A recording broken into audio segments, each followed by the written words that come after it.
Alors Milan, bien installé? Il y a un lycée français à Cape Town. Au fait, ton container est arrivé? Dis maman, on reviendra à Mexico? Mais alors, on parlera quelle langue à la maison? Et toi dans tout ça, ça va? Bienvenue dans L'expatriation au féminin, le podcast qui nous relie à travers le monde, avec le soutien de la Caisse des Français de l'étranger.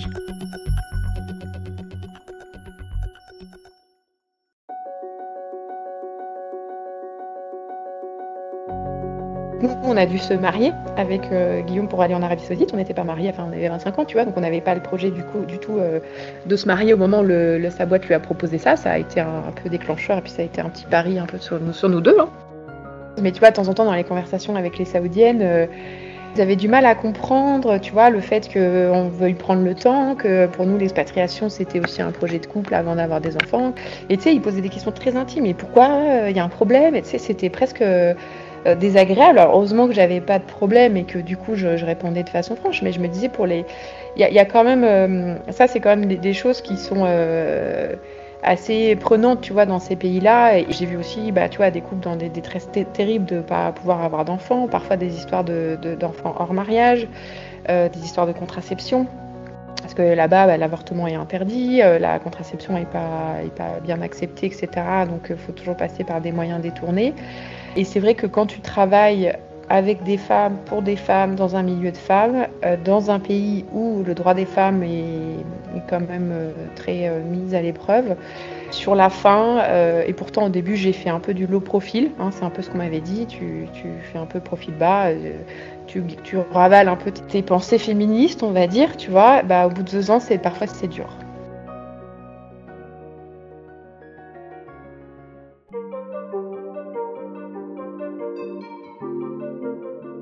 Vous l'avez compris, nous allons parler mœurs et droits locaux. Vivre à l'étranger vous exposera à des manières de vivre en société différentes. Peut-être même c'est ce qui vous attire le plus dans cette expérience.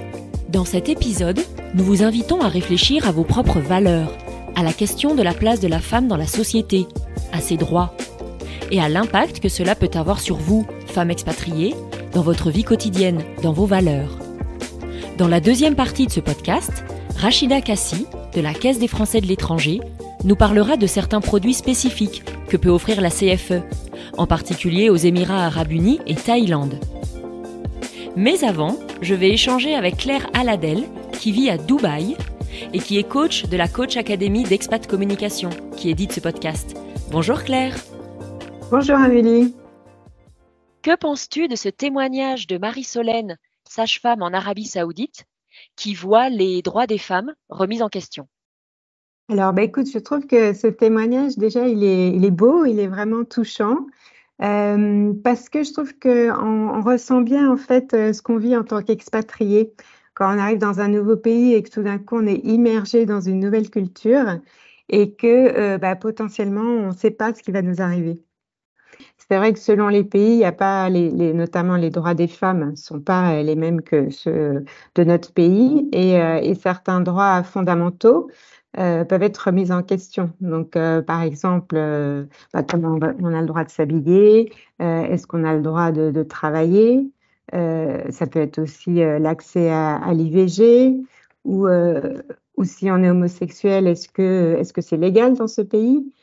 Donc voilà, on se rend compte qu'il peut y avoir beaucoup de challenges finalement et de défis auxquels on n'est pas habitué et qui vont potentiellement aussi nous confronter à des vrais conflits de valeurs. Toi, par exemple, qui es basée à Dubaï, est-ce que tu as ressenti comment ça s'est passé au début?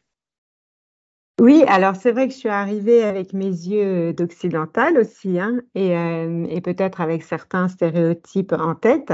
Et puis j'ai découvert effectivement notamment leur tenue, ce qui est la première chose qu'on voit. Et tous les Émiratis, les femmes sont en noir, couvertes voilà, de la tête aux pieds, les hommes en blanc. Et notamment vis-à-vis des femmes, je me suis dit, ça m'a remis en question aussi ma valeur liberté, hein, ça m'a questionnée sur la liberté. Et puis, c'est vrai que j'ai eu la chance, en fait, d'assister à une conférence pour découvrir les traditions des Émiratis. Et en fait, il y avait un homme et une femme émiratis qui nous ont partagé leurs coutumes, leurs croyances, leurs valeurs, et notamment la valeur de la protection de la femme. Et c'est vrai que ça m'a aidée en fait à prendre du recul et à voir les choses différemment. Voilà, je me suis dit, je me suis ressentie dans l'acceptation de leur façon d'être, dans la tolérance et sans forcément y adhérer moi-même. Mais voilà, je me suis sentie beaucoup plus en paix avec leur façon d'être. Alors, je te propose maintenant d'écouter un autre témoignage de Marie-Dominique et on en parle après.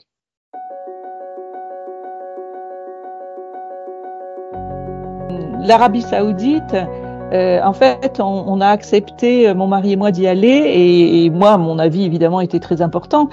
Je pense que j'avais dépassé cette notion de ce que ce pays peut porter comme valeur ou qui sont véhiculées d'ailleurs dans la presse, etc.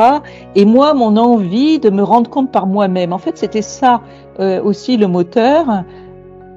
En fait, il y a plein de choses qui viennent en collision. C'est-à-dire que toi-même, comment tu te positionnes en tant que femme vis-à-vis des femmes qui sont là-bas, et il y a ces questions-là qu'on se pose. Et ce que j'ai compris, c'est que il y a aussi il y avait mes propres barrières en fait que je me mettais, puisqu'on a tendance à interpréter aussi les situations dans lesquelles on est. Alors, Marie-Dominique le dit très bien, s'adapter, ça passe d'abord par prendre conscience de ses propres valeurs. Et oui, c'est ça, oui. C'est vrai que c'est une étape, très importante. Donc du coup, quand on arrive en expatriation et qu'on est confronté à cette culture et ces valeurs qui sont nouvelles, en fait, ça va nous renvoyer à nous-mêmes, un peu comme un effet, miroir et on va se poser des questions sur, nous, du coup, quelles sont mes valeurs, en fait? Quelles sont mes croyances? Et qu'est-ce qui m'anime? Qu'est-ce qui me fait, vibrer aussi? Et qu'est-ce qui est facile pour moi et qu'est-ce qui l'est pas? Voilà, on a cette différence, entre, mes valeurs et les valeurs de l'autre, qui vont apparaître. Et donc c'est vrai que l'expatriation dans ce sens, en fait, c'est une vraie richesse, hein. C'est souvent ce que témoignent les expatriés. On en sort souvent grandi parce que ça nous plonge aussi dans une introspection et ça nous oblige à aller voir en nous-mêmes, voilà, qui on est vraiment et comment on va pouvoir du coup, regarder l'autre et s'adapter à l'autre. Et alors, effectivement, une fois qu'on a pris conscience, comme tu dis là, de nos valeurs, ce qu'on est prêt à accepter, pas accepter, etc., j'imagine que c'est plus facile de s'adapter pour mieux comprendre aussi le pays où on va vivre. Oui, c'est ça. Donc effectivement, la 2e étape, ça va être, vraiment au-delà des premières impressions qu'on peut avoir, hein, comme on a vu tout à l'heure. L'idée, c'est d'aller, découvrir beaucoup plus en profondeur et en détail, du coup, cette culture, dans laquelle on arrive et donc d'être ouvert, d'être curieux, d'aller à la rencontre des gens. Donc du coup, voilà, on n'est pas à l'abri finalement de bonnes surprises et ça nous, apporte une vision beaucoup plus fine, beaucoup plus nuancée, du pays dans lequel on se trouve, voilà. Et c'est ça qui va nous offrir la possibilité, d'accepter, d'être plus dans l'accueil et du coup de nous adapter plus facilement. On va maintenant écouter le témoignage de Laurence qui est basée au Mexique.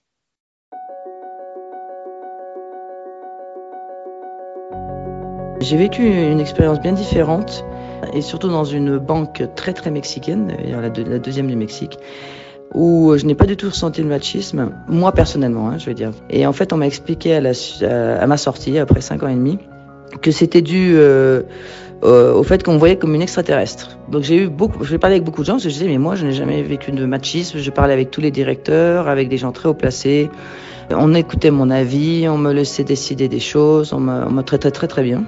Et même mieux que peut-être que dans certains cas en France. Et on m'a expliqué qu'en fait, voilà, on me voyait pas comme une femme, qu'on me voyait comme une extraterrestre par ma nationalité, donc étrangère, et aussi par le fait que j'avais un comportement différent parce que je cherchais les intérêts de la boîte en permanence, que je ne travaillais pas pour un padrino et je ne cherchais pas mes propres intérêts, mes intérêts personnels. Et du coup, c'est ça qui leur a fait penser à une extraterrestre, pas seulement le fait que j'étais étrangère, mais surtout le fait que je travaillais d'une manière différente. Alors, on voit que Laurence est confrontée au machisme. en tous les cas, voit le machisme, mais elle, finalement, ne l'a pas vécu comme les autres femmes. Est-ce que peut y avoir une forme de tolérance envers les étrangères? Oui, tout à fait. On se rend compte que souvent les règles et les lois et les droits dans le pays, en fait, ne sont pas les mêmes pour les locales que pour les expatriés, hein. Donc souvent, il y a une tolérance qui est beaucoup plus forte et effectivement, comme le décrit très bien Laurence, qui elle, voilà, se perçoit même comme un extraterrestre. Parfois, on ne sait plus si on est perçu comme une femme, comme un homme ou comme quelqu'un du troisième type. Voilà, ça peut être assez dérangeant, j'imagine, pour elle. En tout cas, en tant qu'expatrié, par exemple, c'est le cas à Dubaï. Il faut toujours garder aussi à l'esprit que même s'il y a voilà, une tolérance plus forte, on peut quand même être perçu comme une femme occidentale libérée et du coup moins respectable. Voilà. Donc moi je sais que à Dubaï on n'a pas de contraintes vestimentaires et pour autant quand je vais dans des malls où je sais qu'il y a beaucoup d'Émiratis, je demande à ma fille et moi-même, je préfère me couvrir les bras et les jambes, voilà, parce que je me sens plus à l'aise, je me sens plus intégrée et je trouve que c'est quelque part aussi une façon de leur montrer du respect pour leurs coutumes. Et je vois que tu parles de ta fille. C'est effectivement une question, j'imagine, qui est centrale quand on part dans des pays avec des mœurs différentes. Donc oui, nous, on se pose la question pour nous en tant que femmes, mais quand on est mère et que voilà, on a des enfants et des jeunes filles, c'est quoi tes conseils? Alors, effectivement, c'est un peu un challenge, surtout quand elles sont adolescentes et qu'elles veulent vivre leur vie à fond. Bah, mes consignes, c'est justement de les aider à prendre conscience de leur environnement parce qu'elles ont tendance à être voilà, avec leurs amis, avec leurs repères et références françaises. Et donc, c'est d'être bah, plus à l'écoute et à la compréhension en fait, de la culture et aussi d'en tenir compte, voilà, d'avoir cette sorte d'humilité et de respect pour en tenir compte et adapter son comportement. Moi, je vis ça parce qu'au Mexique, on a le problème de la sécurité. Et donc évidemment, mes adolescentes, elles étaient habituées à aller toutes seules à l'école, à sortir voir les copines, à faire des sorties, comme tu parlais des malls et tout ça. Et ici, c'est pas possible. Et c'est vrai que, comme tu dis, c'est bien les préparer à l'avance. Après, moi, ce qui m'arrive, c'est que comme c'est le cas pour tout le monde, en fait, elles ont pas ce sentiment de frustration parce que, oui, toutes les mamans accompagnent, ou papa, accompagnent les enfants à l'école, oui, on fait pas des sorties comme ça dans la rue, une bande d'adolescents. Donc le fait de voir aussi, qu'elles sont pas les seules et que c'est les consignes ici, je trouve que ça passe, mieux que si elles étaient privées de liberté en Europe où là, voilà, il y a pas de différence entre enfants, en fait, je trouve. Oui, et c'est vrai que ce que tu dis est très juste parce on a beaucoup parlé des droits et des mœurs, mais c'est vrai qu'en tant que parent, la sécurité est un point super important, hein. C'est-à-dire on a vraiment envie de se sentir en sécurité et encore plus pour nos enfants. Donc c'est vrai que quand on arrive dans un pays, c'est aussi un point à vérifier avant, se poser la question avant de partir. Et j'ai une petite question. Comment ça se passe pour les jeunes femmes musulmanes françaises, qui arrivent, dans un pays musulman et où là, les conditions de la femme sont vraiment différentes? Alors, c'est vrai que, par exemple, à Dubaï, hein, il y a beaucoup de femmes musulmanes et françaises et qui arrivent à Dubaï et qui souvent sont assez agréablement surprises parce qu'elles ont la possibilité de pouvoir pratiquer leur religion en se sentant complètement acceptées dans un environnement qui leur convient. Donc ça, c'est vrai que c'est un plus et c'est agréable pour elles. Après, selon les pays, il faut faire attention parce une femme musulmane peut être considérée avant tout comme musulmane plutôt que ressortissante de son pays et du coup peut être soumise à la charia si c'est la loi qui est pratiquée dans le pays. Je te propose d'écouter maintenant le témoignage d'Isabelle, qui était basée à Singapour.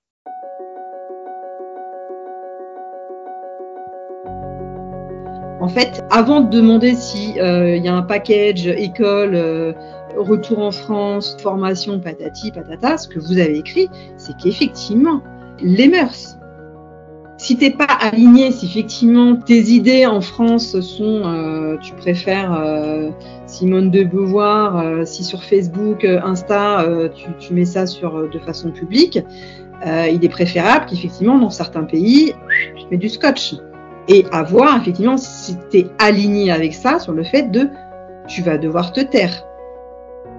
Moi, à Singapour, j'aurais pas pu, au bout d'un moment, moi, c'était là dans la prison dorée. Si tu peux pas t'exprimer sur certains sujets, tu fais. Concrètement, toi, quand j'avais participé à une pièce de théâtre, tous les textes étaient passés sous la censure. Donc, c'est de se dire que, ouais, tu vas dans un pays, en plus, t'es française. Et française, effectivement, c'est le droit de grève, le droit de vote pour les femmes. On peut communiquer, on peut faire des podcasts.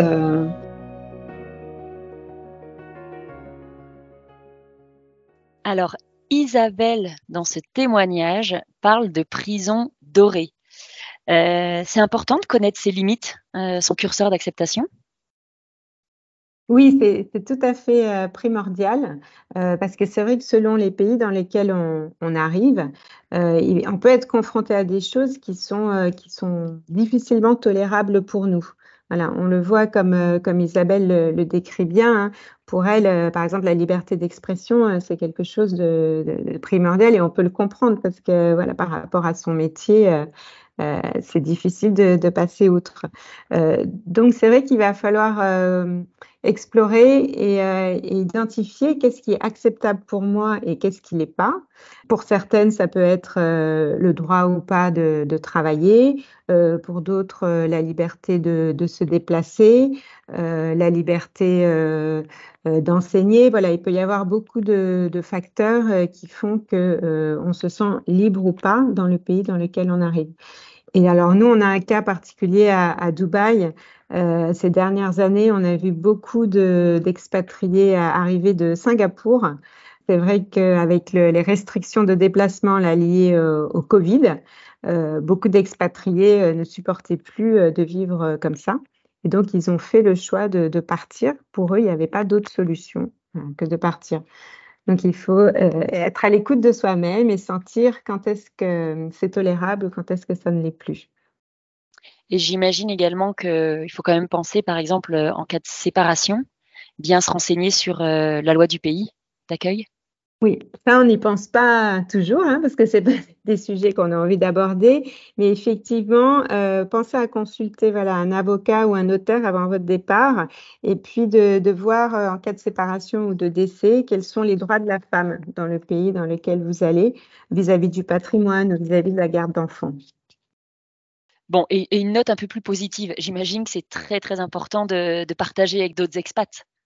Alors ça, c'est aussi quelque chose de capital, effectivement, et c'est souvent la meilleure source d'information, hein, c'est d'aller pouvoir échanger avec des gens qui vivent dans le pays. Et donc, il y a plein de moyens d'en rencontrer et même de les contacter idéalement avant de partir. Donc, il y a déjà votre réseau, par bouche à oreille, vous allez forcément avoir des contacts sur place, même si c'est éloigné, vous pouvez les appeler. Il y a par les groupes Facebook, hein, il y a toujours des groupes Facebook d'expatriés dans la plupart des pays du monde, notamment les Français. Et puis, ces associations d'accueil francophones qui sont aussi très aidantes et qui aiment bien voilà, accompagner les nouveaux. Donc tout ça, c'est beaucoup d'échanges et de richesses d'informations qui vont vous permettre de savoir où vous arrivez. Alors Claire, avant qu'on se sépare, j'aimerais qu'on écoute le dernier témoignage de Marie-Dominique qui habite, je le rappelle, en Arabie Saoudite. Et puis comment j'interagis, et sachant que moi l'interaction avec les femmes elle est très facile en fait. elle est, une fois qu'on a intégré le fait que c'est pas parce qu'on ne voit que les yeux des femmes qu'il n'y a pas de contact possible, elles sont au contraire, elles sont super accueillantes, elles sont très sympathiques. Quand tu rencontres un groupe de femmes, par exemple, je sais pas moi, dans un restaurant ou dans un café, etc., elles disent « Oh ben viens, raconte-nous qui tu es, d'où tu viens, etc. » Ou dans les toilettes, tu sais, c'est un peu à la japonaise aussi, elles se mettent tout d'un coup, je vais aux toilettes dans un endroit public, puis alors il y a les femmes, là, du coup, elles se rhabillent, elles remettent leur voile et tout ça. Et pendant ce temps, alors tu les vois avec leurs habits en dessous, j'allais dire leur abaya, et puis là, il y en a qui t'interpellent, quoi, qui te demandent, mais alors, d'où tu viens? Est-ce que tu as des enfants? Etc. Donc, elles sont très chaleureuses.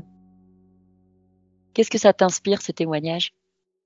Ça donne envie de partir, hein. C'est des jolies rencontres, en fait. C'est souvent ça, l'expatriation, hein. C'est aller à la rencontre de l'autre, à la rencontre de la différence, et puis pouvoir créer des liens avec des gens d'autres cultures. Je trouve que c'est toujours très motivant.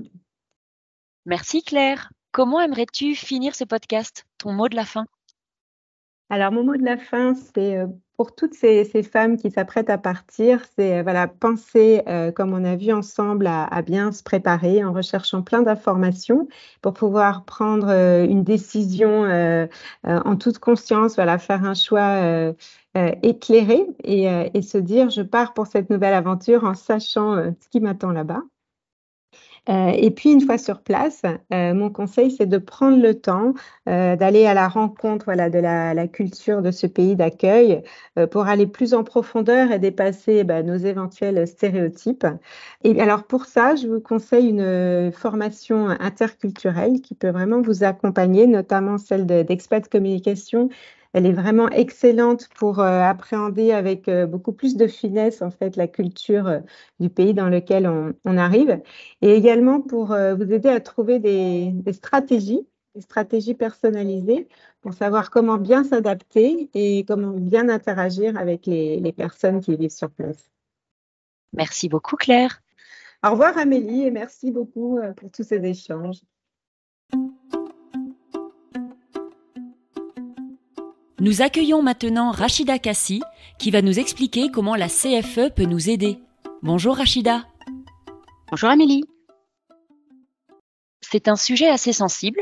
Nous venons de parler de droits locaux et mœurs. De prime abord, on ne pense pas forcément à la CFE, mais est-ce que la CFE peut nous aider ? Alors, c'est vrai que de prime abord, on ne peut pas nécessairement penser à la CFE sur ce sujet-là, mais nous, en tout cas, c'est au-delà du fait qu'on transpose le modèle français de la protection sociale partout dans le monde, il y a quand même néanmoins obligation pour nous de comprendre un peu comment fonctionnent les différents pays, s'il existe ou pas déjà des systèmes de protection sociale ou pas, et de voir si ça fait doublon pour les Français et les Européens de l'étranger ou si la CFE s'autosuffit. Par exemple, pour être dans le concret, aux Émirats Arabes Unis, on a sorti un produit Emirat Expat Santé pour coller aux obligations locales. Et dans les obligations locales, en fait, quand tu es étranger aux Émirats, pour obtenir ton visa, il faut pouvoir présenter une attestation d'assurance locale. Donc, nos assurés nous disaient, mais c'est dommage, alors, pour avoir le visa, je suis obligée de souscrire à une assurance locale émirati, mais j'aimerais bien conserver quand même mon contrat CFE pour mes soins en France, donc ça faisait un peu doublon. Donc, du coup, on a un peu regardé les conditions en fait, d'obtention de ce visa et on a mis en place des accords avec des partenaires locaux émiratis et on a pu derrière créer ce produit Emirat Expat qui permet d'être en conformité avec le produit, avec les obligations locales et de pouvoir continuer à assurer la continuité avec le régime général français. Et en Thaïlande, je crois que c'est un peu le même système ?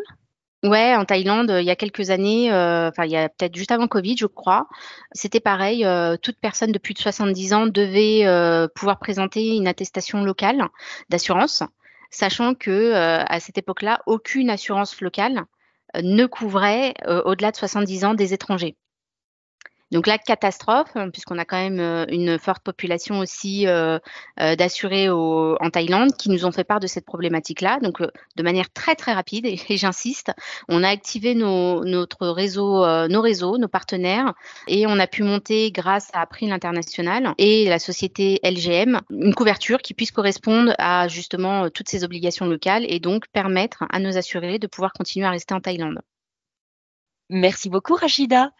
Et je te dis à très bientôt sur un autre podcast. À bientôt. Dans le prochain épisode, nous parlerons de la maternité en expatriation. Alors je vous dis à bientôt. Ce podcast est produit par Expat Communication, l'éditeur de femmexpat.com, avec le soutien de la Caisse des Français de l'étranger.